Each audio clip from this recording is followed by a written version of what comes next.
માળિયાહાટીના શહેરમાં છેલ્લા 100 વર્ષ ઉપરાંત વર્ષોથી ચાલી આવતી પરંપરા મુજબ ભગવાનની નગરયાત્રા નીકળી હતી।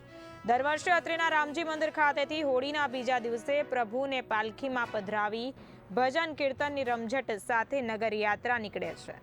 આ નગરયાત્રામાં પ્રભુને સ્થાનિકો દ્વારા સ્વાગત કરી પોતાના ઘરે પધરામણી કરાવી પોતાની શક્તિ મુજબ ભેટ દક્ષિણા અર્પણ કરવામાં આવે છે। આજે આ નગરયાત્રા શહેરના જુદા જુદા વિસ્તારો ભજન કીર્તનની રમઝટ સાથે અનેરા ભક્તિમય માહોલ સાથે ફરી હતી। મારું નામ દિનેશ કુમાર ભાવપ્રસાદ નિમાવત, પૂજારી રામજી મંદિર માળિયાહાટીના।